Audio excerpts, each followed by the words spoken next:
আসসালামু আলাইকুম ভিউয়ার্স, আপনাদেরকে একটা কাজ দেখাবো। এখন এটা হলো আপনার সৌদি আরব এক প্রবাসী ভাইয়ের কাজ, সুনামগঞ্জে। এটা হলো আপনার 1150 স্কোয়ার ফিটের একটা কাজ।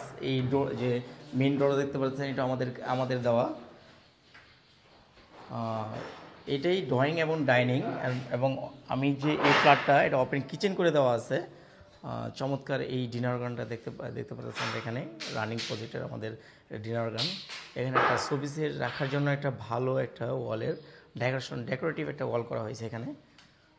আর এই যে ড্রয়িং ডাইনিং এবং ওপেন কিচেনের যে সিলিংটা না দেখলেই নয়, চমৎকার একটা সিলিং দেওয়া আছে। আর ওপেন কিচেন আমাদেরকে দেখতে পারতেছেন আপনারা, রানিং প্রজেক্ট, তাই আপনাদেরকে ফিনিশিং দেখাতে পারতেছেন না। পরবর্তীতে আপনাদেরকে এই কাজটা আমরা ফিনিশিং দেখাবো আপনাদেরকে ইনশাল্লাহ। উপরের অপশন, কিচেনের উপরের অপশন এবং কিচেনের নিচের যে অপশনটা সেটা এখানে দেখতে পারতেছেন। আর এইখানে আমরা একটা ফ্রিজ রাখছি, আর ড্রয়িং ডাইনিং, আর এখানেই আছে ড্রয়িং রুমের চমৎকার একটা সিলিং এবং ওয়ালে ডেকোরেটিভ যে বিটগুলো হয়, মলিং বিট, এটাকে আমরা মলিং বিট বলি।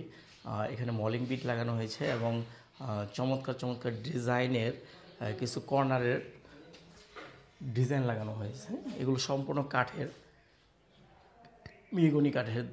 আর এখানে ড্রয়িং এবং ডাইনিংয়ে ডিভাইডেড করার জন্য একটা ফোল্ডিং ডোরও করা হয়েছে। এটা অলরেডি ফ্রেম করা হয়েছে এখন বর্তমানে। এই ভাই একটু ডোরটা খুলে দেখান তো ভাই প্লিজ। আপনার ফোল্ডিং ডোরটা দেখতে পাচ্ছেন, চমৎকার একটা ফোল্ডিং ডোর। আর আর এখানে একটা টিভি ক্যাবিনেট দেওয়া আছে। সমস্ত কাজটা এখনও কমপ্লিট হয় নাই। চলুন আপনাদেরকে দেখাই। এখন আমি মাস্টার বেডটা দেখাই আপনাদেরকে। এখন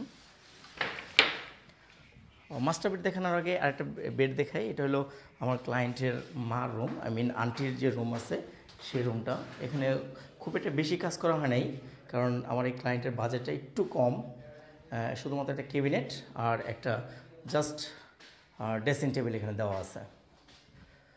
আর এটাই হলো, আমি এখন যাচ্ছে যে রুমটা, সেটা হলো মাস্টার বেডে যাচ্ছি আমি এখন। মাস্টার বেডে, চমৎকার মাস্টার বেডে এখানে সিলিং এবং দুই পাশে পর্দার গ্যালারি। আর এটা একটা বেডের উপর সাইড, এখনও পর্দা লাগানো হয় নাই, গদি লাগানো হয় নাই। গদি লাগানো হবে, পর্যায়ক্রমে গদি লাগানো হবে এখানে। আর এই সাইডে আমরা একটা ক্যাবিনেট ইউজ করছি, আর এই সাইডে একটা ড্রেসিং টেবিল দেওয়া আছে। আর এই পাশে আমার ক্লায়েন্টের জন্য একটা রিডিং টেবিল দেওয়া আছে। চমৎকারী কাজটা হয়তো বা এখন আপনাদেরকে অত বেশি বুঝতে পারতেছি না। ক্লোজারগুলা, যে ডেকোরেটিভ যে ক্লোজারগুলো এসপিএল দেওয়া আছে, আনকমন এসপিএল। যদি আমাদের কাজ শেষ হয়, যখন আমাদের কাজ শেষ হবে তখন আপনাদেরকে আমি এই সম্পূর্ণ ভিডিওটা আমি আবার দেখাবো আপনাদেরকে ইনশাল্লাহ।